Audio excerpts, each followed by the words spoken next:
है बीकन का इस राष्ट्रीय राजमार्ग को खोलने को, इसको स्ट्रैटेजिकली कैसे देखते हैं आप? क्योंकि LAC भी आगे है, तो स्ट्रैटेजिकली आप कैसे देखते हैं जो हर साल एक नई उपलब्धि बीकन की रहती है इस राष्ट्रीय राजमार्ग को लेकर? देखिए, पिछले 6 दशक से, हिंदी में बोले हैं? हाँ, थोड़ा लाउडली सर।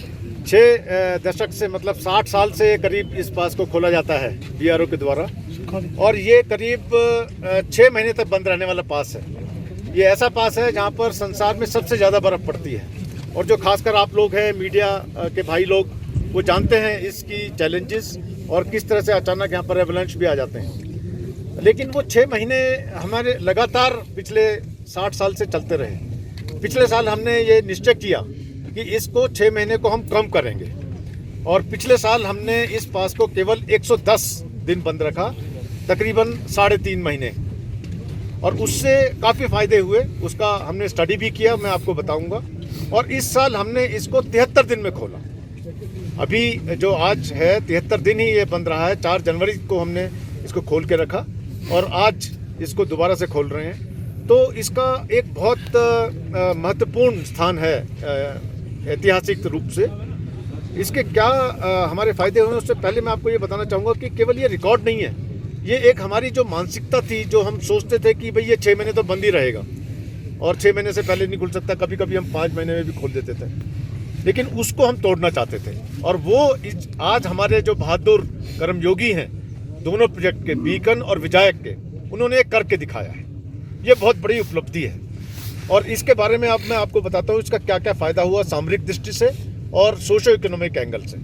सामरिक दृष्टि से ये है कि जो हमारे ट्रुप्स लद्दाख में डिप्लॉयड हैं, उनकी जो एयर मेंटेनेंस होती है, वो अब जितना जल्दी रोड से हो पाएगी, उससे उनको अपनी जो भी चीज़ें हैं, फ्रेश है, उनके एम्यूनिशन, लॉजिस्टिक्स, जो भी रिक्वायरमेंट है, वो जल्दी पहुंच पाएंगे। और जो हमारे लद्दाख के निवासी हैं, आवाम है वहाँ पर, कारगिल के लोग हैं, उनको जो 6 महीने तक चीज़ें नहीं मिल पाती थी, जो वैली से आती हैं, बहुत सारी चीज़ें, सब्जियाँ हैं, मेडिसिन हैं, बाकी ज़रूरी चीज़ें हैं, वो जल्दी मिल पाएंगी। उससे ना केवल उनका ट्रेड और कॉमर्स बढ़ेगा, बट उनका जो एक खुशहाली फैलती है लोगों में, आवाम में, जो हमारे बाशिंदे हैं दोनों तरफ, उनके अंदर एक बहुत ज़्यादा खुशी की लहर है, उसको बयान नहीं किया जा सकता है। तो इसका इम्पैक्ट बहुत ज़्यादा है। हमने पिछले साल भी जब इसको 110 दिन तक जल्दी से खोल दिया, उसके बाद में एक स्टडी की, और उस स्टडी से हमें मोटे मोटे तौर पर यह मालूम चला कि जितना जल्दी हम खोलते हैं, तो उससे हमारे को एक दिन की कम से कम भारत सरकार को 7 करोड़ की बचत होती है।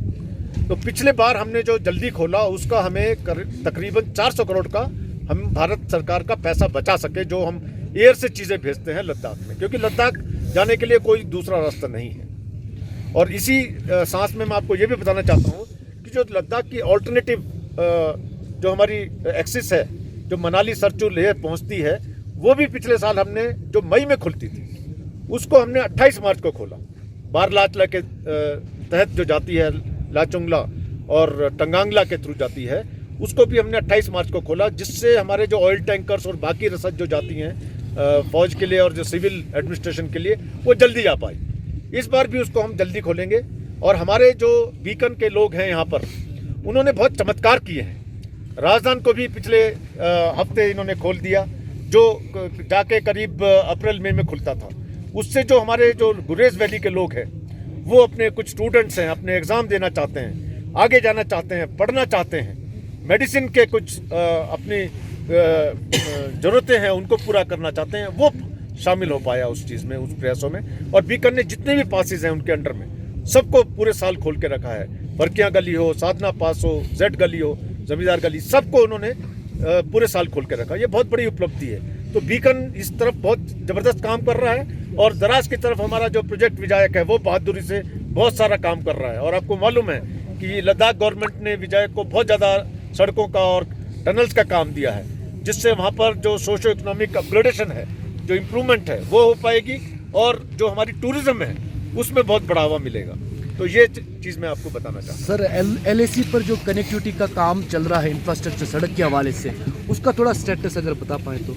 देखिए, पिछली बार लद्दाख गवर्नमेंट ने 5000 करोड़ का एक पैकेज दिया BRO को। उसमें काफ़ी सारे सड़कें थी, काफ़ी टनल्स हैं उसमें। उससे क्या है कि हमारी सड़कें जैसे जैसे पहले पीछे होती थी, अब आगे बढ़ती जा रही। पिछले साल आपको ज्ञात होगा कि उमलिंगला उमलिंगला का नाम आपने सुना होगा। हमारे प्रोजेक्ट हिमांक जो लेह में स्थित है, वहाँ पर उन्होंने पूरे संसार में सबसे हाईएस्ट मोटरेबल रोड बनाया 19,024 फुट पर। तो ये एक संसार में एक रिकॉर्ड है जिसमें उन्होंने भारत का झंडा पूरे संसार में फहराया है। और इस तरह से वो जो उमलिंगला पास है वो पहले जुड़ा नहीं हुआ था। चिशुमले और देमचौक के लोग जो थे वो हानले जब आते थे तो घोड़े पर बैठ के आते थे, उनको 3 दिन लगते थे। लेकिन इस रोड से बनने से, चिशुमले और देमचौक को जोड़ने से, हम जब पिछले साल वहाँ पर गए तो हमने उन लोगों से बातें की, देमचौक के लोगों से। तो देमचौक के लोगों ने हमें बताया कि साहब हम बहुत मुश्किल में रहते थे और नीचे हमें हानले आने के लिए 3 दिन लगते थे, अब हम 3.5 घंटे में पहुँच जाते हैं। कोई मेडिकल इमरजेंसी होती है, लोगों को प्रॉब्लम हो जाती है, कोई ज़रूरी चीज़ें हमने खरीदनी है, अपने रिश्तेदारों से मिलना है, तो उसमें उसका बहुत ज़्यादा सहयोग हुआ।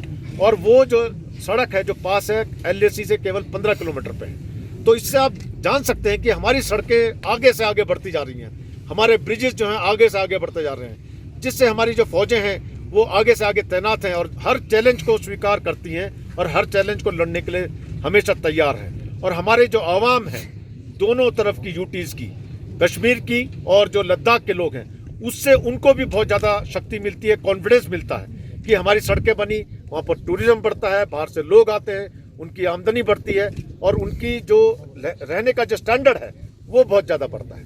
तो ये मैं आपको बताना चाहूँगा। Thank you sir, thank you sir.